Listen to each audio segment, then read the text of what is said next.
Okay, we're picking up where we left off on problem 8 for the chapter 2 review, algebra 2. What we have to do in this problem is to graph this line, and you can see I've already got the line there, but I'm going to show you how I come up with it. You start with the information, sorry, let me get the right tool there. You start with the y-intercept, which is -4. Put a dot there. And then you turn your attention to the slope. And the slope here is 2 rise, 3 run. So I'm going to count up 2 spaces and over 3, up 2 spaces and over 3, up 2 spaces and over 3, and then go back down the other way to finish the job. And you can see now how I got that line in that position. Okay, example 9 is the same exercise with a little bit of prep work. We got to solve for y. So give me a second here. I'm going to take the 2x over to the other side and divide everything by 3. So once you're done with that, you have a slope of -2/3 and a y-intercept of 6. So you always start with the y-intercept information. It's going to be 6 on the y-axis. Make sure you don't put that on the x-axis. And then you go 2 spaces down and 3 over, 2 spaces down and 3 over to get the slope involved. And come up the other way, and you can see that that would be the line that I already had pre-printed on there. Okay, example 10, our goal here is to find the slope of the line that goes through -4, 8 and 16, -10.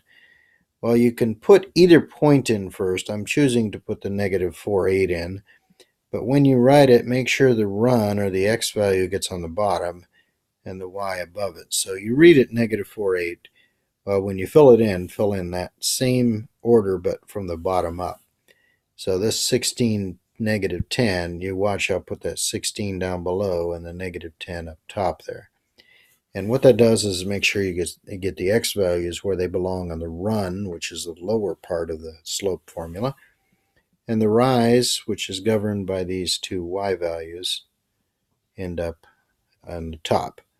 Well, you can see we have a double negative going on there, so you get 18 over there over -20, and you'll be expected to simplify. I'm going to divide both the top and the bottom by 2, and you get -9/10 as your slope. Okay, we'll do one more problem here. And on this one, we're given a point and a slope. And that's a dead giveaway that you're going to be using point-slope form, hence the name. So we're supposed to find the equation of the line through with the indicated slope, and we'll leave our answer in the format that it starts out in. But anyway, the slope goes here.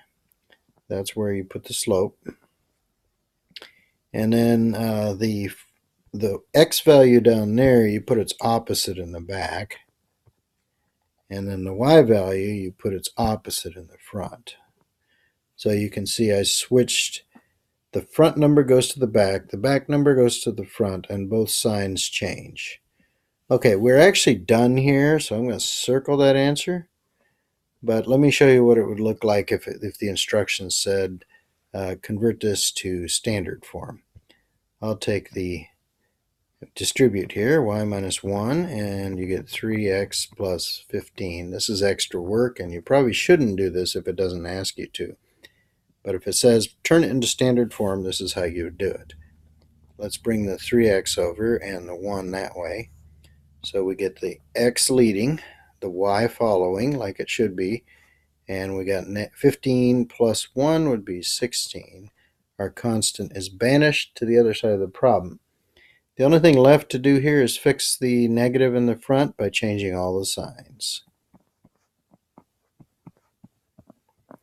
Now, honestly, you could make a mistake doing all that, so you're better off sticking with the format, point-slope format that we started with. And let's see, I think I can get another problem in, so let's try this. Convert this linear equation into standard form. You'll start by distributing.